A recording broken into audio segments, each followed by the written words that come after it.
Muy buenas noches, el placer de recibirlos de nuevo aquí en el ámbito bursátil, en esta idea del sistema, tratando de acercar los mercados hacia ustedes. ¿Y qué momento para hacerlo? La primera vez que como operador financiero rezo para que Donald Trump no cumpla sus intenciones, sus promesas de campaña, que nos traicione, que haga lo contrario de lo que prometió en campaña. Si no, señores, lo más simple de explicar es que anuncia un gran plan de obra pública y baja de impuestos. Traducido esto en el idioma de mercados, es más déficit fiscal. Traducido esto en idioma de mercados, es suba de la tasa de interés. Traducido esto en idioma de mercados, es problema para nosotros. Sergio Berestein, ¿cómo estás? ¿Qué tal, Claudio? Te tiro ese problema. ¿Podrá cumplir las promesas de campaña? Yo creo que hay que ser más prudente que de costumbre con estos cambios que son significativos y que hay que mirarlos en perspectiva. Cuando hagamos la historia del siglo XXI, tal vez no nosotros, nuestros hijos, vamos a empezar hablando del 11 de septiembre, de la gran crisis del 2008 y del triunfo de Donald Trump. Entonces estamos ante tres acontecimientos que nos obligan a repensar la lógica de la globalización, la lógica de la interacción entre potencias, por lo menos desde la Segunda Guerra en adelante. Frente a semejante cambio sistémico, prudencia, porque indudablemente va a haber modificaciones políticas, modificaciones en el vínculo entre el mercado, el Estado, los países, los mercados emergentes van a tener otro rol. No sabemos cuándo, no sabemos qué y no sabemos cómo. Entonces, todo lo que vos estás marcando seguramente es algo que el mercado ya está especulando, pero en la práctica, en el día a día, tenemos que entender que esto va a tener un tiempo de desarrollo. Ahora, tu pregunta es clave. Las promesas de campaña, ¿podés cumplirlas? No todas al mismo tiempo y seguramente no todas en la dimensión que planificabas en la campaña. Poner en términos argentinos, cambiemos. ¿Hubo cambios? Sí. ¿Fueron los que nos cambiamos en la campaña? No. ¿Por qué? Porque la realidad siempre es mucho más compleja que la teoría y porque aún un presidente que va a contar con el apoyo del Congreso, que tiene un poder enorme cuando mirás los estados, las gobernaciones, las legislaturas provinciales, aún este presidente va a tener que aprender la lógica de su oficina, nunca tuvo un cargo público, para entender la lógica del mercado, él siempre estuvo de un lado del mercado, tiene que ahora tener una visión más sistémica, y tres, hay que ver cómo reacciona el mundo, si efectivamente al proteccionismo y al gasto interno se le agrega proteccionismo en términos de guerras comerciales y de monedas. Metiste esa palabra proteccionismo, perdón que te sorprenda con esto. ¿Tenés un celular acá a mano? Sí, señor. ¿Me lo prestás un segundo? Claro. Yo agarro este celular. Sí. ¿Sí? Perdón que diga la marca, Apple. Sí. ¿Dónde se fabrica? Esto se fabrica en Asia, en algún lugar. En algún lugar, puede ser China. China o lo que fuera. O sea, cuando vos te compraste este celular, es probable que una de tus hijas compre este celular, lo fabriquen 15 chinitos. Sí. Vos no podés ir contra ese progreso. Eso lo compraste en un supermercado quizás, de origen francés. Sí. Te atendió una chica de República Dominicana, Sí. que con lo que gana va de remesas a su país. Sí. Lo compraste con tarjeta de crédito. Ese tarjeta de crédito de un banco argentino, que a su vez se endeuda en el mercado de capitales, que a su vez... Es imposible ir contra la globalización hoy, que la decisión es del usuario. Por eso sostengo que una cosa es una promesa y otra cosa es cuánto puedo sostener algo que es irracional en el mundo de hoy. Te devuelvo el celular. ¿Dejamos poner en términos históricos eso? Dale. Cuando experimentamos una ola desglobalizadora, por ejemplo, después de la Primera Guerra Mundial en el siglo XX, ¿cómo era el capitalismo? Tenías países industrializados, integrados verticalmente, incluso en sus territorios, no tenían operaciones fuera de sus países, y teníamos los países emergentes que proveían básicamente de commodities. Esa era la división mundial del trabajo. Te cerrabas y ¿qué ocurría? Bueno, los países emergentes hicieron industrialización sustitutiva y los países centrales entraron en una época inflacionaria que terminó en la década del 80. Esa historia la conocemos. ¿Es reproducible hoy? No. Hoy tenés un capitalismo en el cual haces partes de autos, por ejemplo, en diferentes fábricas, los ensamblás en algún lugar del mundo por seguramente cuestiones de fletes y tributarias, las vendés en otros mercados. La lógica de organización hoy industrial, capitalista, sofisticada, moderna, incluyendo los servicios, te impide hacer proteccionismo a la vieja usanza. Te permite hacer un mix de proteccionismo vía posiciones arancelarias y guerra de monedas. Por eso, la contradicción de Trump es, vos que decís, subo la tasa, se fortalece el dólar. ¿Cómo haces para fortalecer el dólar y tener una guerra de monedas al mismo tiempo que te genere competitividad? Te agrego una sola cosa a tu comentario. que quizás yo estoy tratando de hacer catarsis en voz alta contigo, te estoy usando de psicólogo como operador de mercado. No te sirve, no tengo barba. No, pero lo que quiero sostener también desde el punto de vista de tratando de perder ese miedo, es que Estados Unidos tampoco es el mismo que hace 20 años atrás. Yo cuando estudiaba, Estados Unidos tenía más del 30% del consumo del mundo. Claro. Todo era Made in Japan, pero se vendía en Estados Unidos. Hoy no es el mayor consumidor del mundo. Para nada. Es más, el envejecimiento poblacional te va reduciendo el consumo y aparecen otros mercados donde efectivamente hay mucho más consumo que antes, por lo menos. Tenés razón. Pongamos desde el punto de vista, sentémonos desde el policymaker. ¿Qué hace el policymaker hoy? Tenés que satisfacer alguna demanda de tu electorado. Algo tenés que darle. Podés endurecer la inmigración un poquito. Podés ir en contra del famoso Obamacare, de la política de salud, entre comillas, universal, implementada por el presidente Obama, seguramente.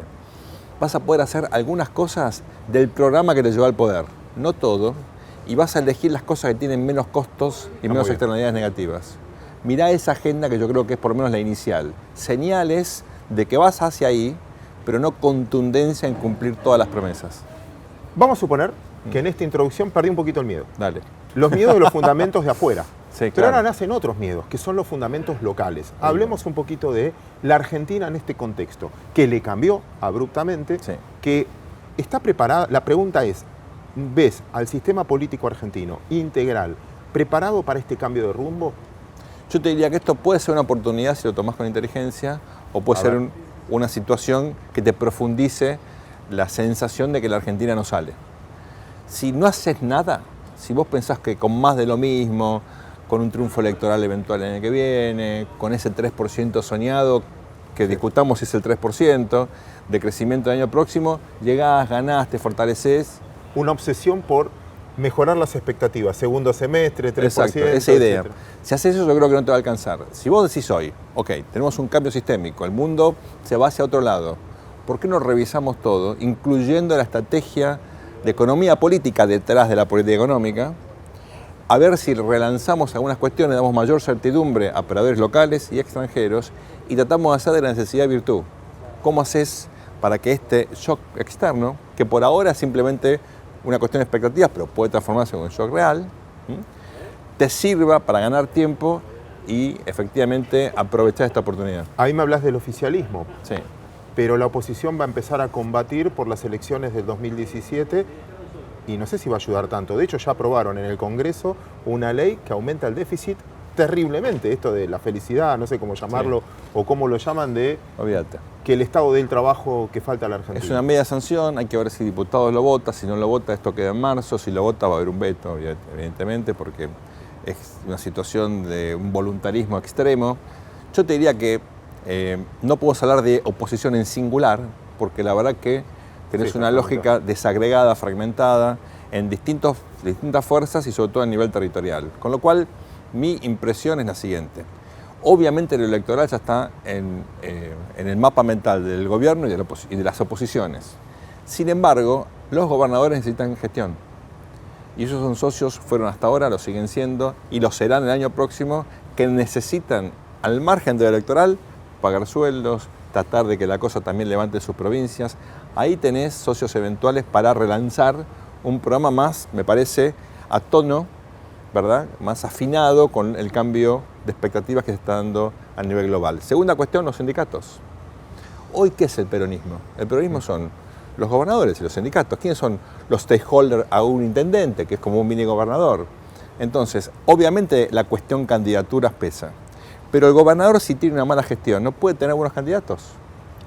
Entonces ahí tenés posibilidades de enebrar, algún tipo de estrategia. Pero déjame poner un pero, porque finalmente representan una sociedad y déjame hablarte de esta sociedad en general. Hasta ahora lo que siento, vamos a hablar, empiezo al revés. ¿Qué tenemos cierto? O nos olvidamos de las incertidumbres, ¿qué tenemos cierto? Dale. Tenemos cierto que Argentina tiene un déficit fiscal muy grande. Sí. Tenemos cierto que lo pudo financiar, que lo puede financiar, pero también es cierto que va a ser una tasa mayor el próximo ejercicio de lo que viene haciendo hasta ahora. O la próxima emisión. O la próxima emisión. Y va a competir contra otros países iberoamericanos que también van a salir en el mismo momento de mercado. Eso lo tenemos claro. Seguro. Si la propuesta es más gasto público y el único que finalmente intenta ayudar o impulsar la economía es el Estado a través de obra pública, gobernadores, y cada negociación es desparramar plata, pero no aumenta el crecimiento económico que genere recaudación, lo que estoy haciendo es agrandando el problema. Sí, pues también puedes tenés razón. Si es esa la única opción, no solucionamos nada. Es más, las expectativas del mercado que estaban, digamos, afectadas por un déficit que igual, en el mejor de los casos, iba a bajar muy gradualmente, bueno, ahora están peor, ¿no? Entonces yo creo que tenés que tratar de que los agentes económicos reaccionen de otro modo. Y para eso tenés que modificar algo de la estrategia original, porque ya con esa estrategia no lograbas mover el sector privado. Entonces la gran pregunta hoy, y lo digo respetando las independencias, la autonomía del Banco Central, entendiendo la lógica del presupuesto, con un cambio como que tuviste a nivel global. ¿El presupuesto que aprobaste hace un mes y pico sirve hoy? No. El programa... Bueno, hay cosas que sí. Yo creo que sí. Hay cosas que sí. Pero tenés que discutir algunos parámetros. Bueno, el programa monetario del Central que presentó hace más de 2 meses, ¿no tiene que tal vez sufrir algún ajuste? ¿Puedo meterte ahí algo? Del lado positivo, tuviste un corrimiento del dólar. Sí, claro. Pero esta vez, a diferencia de principio de año, puede no ser inflacionario. Sí. ¿Por qué? Porque tenés capacidad ociosa mucha y además recesión económica. Claro. Con lo cual, podés tener suba de dólares del dólar con baja de tasa de interés sin traslado de inflación. Y eso es música de acuerdo al presupuesto del año que viene. Un mini 2002, es probable. Sí, pero yo te diría, ¿alcanza con eso? Tal vez para algunos segmentos, tal vez, digamos, para que el consumo no se te caiga un poquito más, pero necesitas algo más.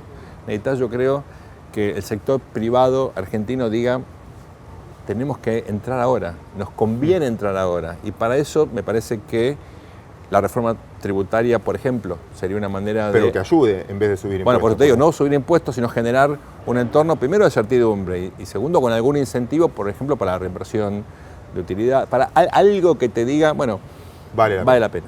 Yo creo que eso es hoy lo que habría que pensar desde el punto de vista de los policy makers. Sergio, te necesito en el próximo bloque. Sí.